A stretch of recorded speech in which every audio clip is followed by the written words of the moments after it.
নমস্কার। বৈচিত্র্য কথার সকল শ্রোতাবন্ধুকে জানাই সাদর আমন্ত্রণ। বৎসর 2 হইল পার্বতী মহেন্দ্রের বিবাহ দিয়া অনেকটা নিশ্চিন্ত হইয়াছে। জলদ বাংলা বুদ্ধিমতী ও কর্মপটু। পার্বতীর পরিবর্তে সংসারে অনেক কাজ সেই করে। পার্বতী এখন অন্যদিকে মন দিয়াছে। আজ 5 বৎসর হইল তাহার বিবাহ হইয়াছে, কিন্তু সন্তান হয় নাই। নিজের ছেলেপুলে নাই বলিয়া পরের ছেলে মেয়েদের উপর তাহার বড় টান। গরিব দুঃখীর কথা দূরে থাক, যাহাদের কিছু সংস্থান আছে তাহাদিগের পুত্রকন্যারও অধিকাংশ ব্যয়ভার সেই বহন করে। ইহা ভিন্ন ঠাকুরবাড়ির কাজ করিয়া, সাধু সন্ন্যাসীদের সেবা করিয়া, অন্ধখঞ্জের পরিচর্যা করিয়া তাহার দিন কাটিতেছে। স্বামীকে প্রবৃত্তি দিয়া পার্বতী আর একটা অতিথিশালা নির্মাণ করিয়াছে। সেখানে নিরাশ্রয় অসহায় লোক ইচ্ছামতো থাকতে পারে। জমিদার সংসার হইতে তাহার খাওয়া পড়া মিলে। আর একটা কাজ পার্বতী বড় গোপনে করে, স্বামীকেও তাহা জানিতে দেয় না। দরিদ্র ভদ্র পরিবারে লুকাইয়া অর্থ সাহায্য করে। এটি তাহার নিজের খরচ। স্বামীর নিকট হইতে প্রতি মাসে যাহা পায় সমস্তই ইহাতে ব্যয় করে। কিন্তু যেমন করিয়া যাহাই ব্যয় হোক, সদর কাছারির নায়েব গোমস্তারা তাহার জানিতে বাকি থাকে না। নিজেদের মধ্যে তাহারা বলাবলি করিতে থাকে। দাসীরা লুকাইয়া শুনিয়া আসে যে সংসারের ব্যয় আজকাল ডবলের বেশি বাড়িয়া গিয়াছে। তহবিল শূন্য, কিছুই জমা হইতেছে না। সংসারে বাজে খরচ বৃদ্ধি পাইলে দাসদাসীর যেন তাহা মর্মান্তিক হয়। তাহাদের কাছে জলদ এসব কথা শুনিতে পায়। একদিন রাতে সে স্বামীকে কহিল, তুমি এ বাড়ির কেউ নয়? মহেন্দ্র বলিল, কেন বলো দেখি? স্ত্রী কহিল, দাসদাসীরা দেখতে পায় আর তুমি দেখতে পাও না।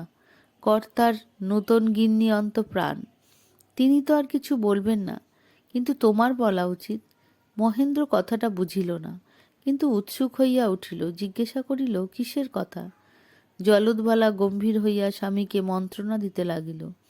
নতুন মার ছেলে মেয়ে নাই, তাহার কেন সংসারে টান হবে? সব উড়িয়ে দিলেন, দেখতে পাও না? মহেন্দ্র ভ্রুকুঞ্চিত করিয়া কহিল, কি রে, কি করে? জলদ কহিল, তোমার চোখ থাকলে দেখতে পেতে। আজকাল সংসারের দ্বিগুণ খরচ। সদাব্রত, দান খয়রাত, অতিথি ফকির। আচ্ছা, তিনি যেন পরকালের কাজ করছেন, কিন্তু তোমারও তো ছেলে মেয়ে হবে, তখন তারা খাবে কি? নিজের জিনিস বিলিয়ে দিয়ে কি শেষে ভিক্ষে করবে নাকি? মহেন্দ্র শয্যার উপর উঠিয়া বসিয়া কহিল, তুমি কার কথা বলছো, মার কথা? জলদ কহিল, আমার পোড়া কপাল, এসব আবার মুখ ফুটে বলতে হয়? মহেন্দ্র কহিল, তাই তুমি মার নামে নালিশ করতে এসেছ? জলদ রাগ করিয়া বলিল, আমার নালিশ মোকদ্দমার দরকার নেই, শুধু ভেতরের খবরটা জানিয়ে দিলুম, নইলে শেষে আমাকেই দোষ দিতে। মহেন্দ্র অনেকক্ষণ চুপ করিয়া থাকিয়া বসিয়া কহিল, তোমার বাপের বাড়িতে রোজ হাঁড়ি চড়ে না? তুমি জমিদারের বাড়ির খরচের ব্যাপার কি বোঝো? এবারে জলদ রাগিয়া উঠিল, বলিল, তোমার মার বাপের বাড়িতেই বা কটা অতিথিশালা আসে শুনি? মহেন্দ্র আর তর্কাতর্কি না করিয়া চুপ করিয়া পড়িয়া রহিল।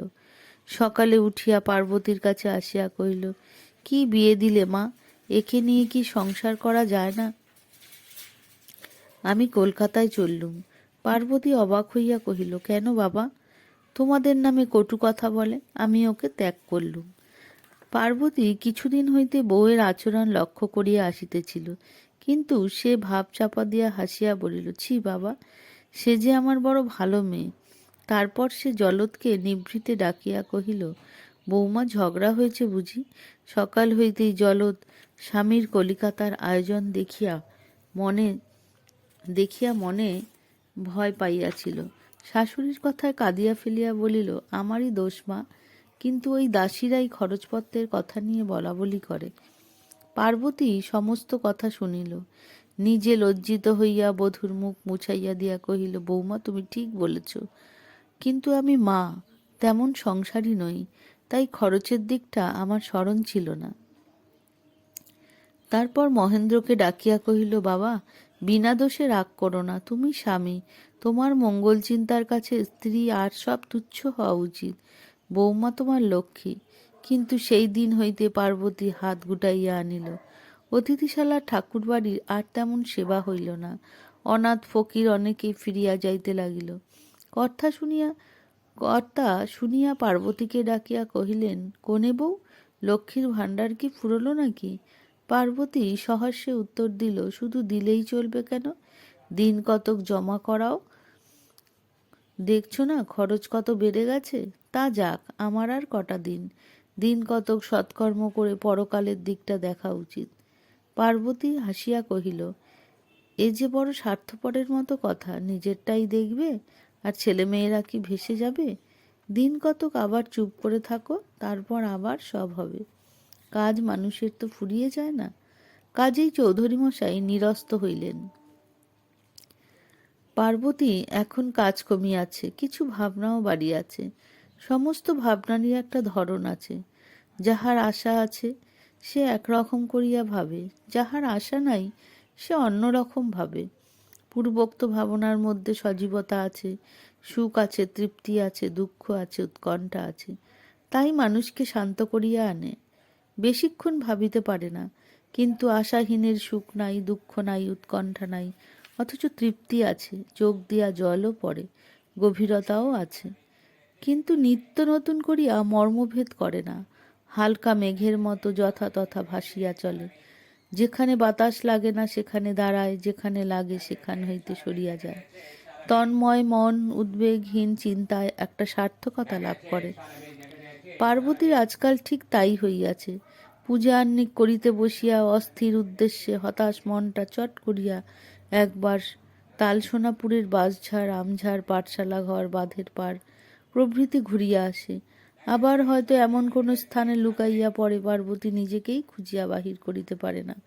আগে হয়তো ঠোঁটের কোণে হাসি আসিয়াছিল, এখন হয়তো এক ফোঁটা চোখের জল টপ করিয়া কোষের জলের সঙ্গে মিশাইয়া যায়। তবু দিন কাটে। কাজ করিয়া, মিষ্ট কথাবার্তা কহিয়া, পরোপকার সেবা শুশ্রূষা করিয়াও কাটে। আবার সব ভুলিয়া ধ্যানমগ্না যোগিনীর মতোও কাটে। কেহ কয়ে লক্ষ্মী স্বরূপা অন্নপূর্ণা, কেহ কয়ে অন্যমনস্কা উদাসিনী। কিন্তু কাল সকাল হইতে তাহার অন্য এক পরিবর্তন দেখা দিয়াছে, যেন কিছু তীব্র, কিছু কঠোর। সেই পরিপূর্ণ থমথমে জোয়ার গঙ্গায় হঠাৎ কোথা হইতে ভাটার টান ধরিয়াছে।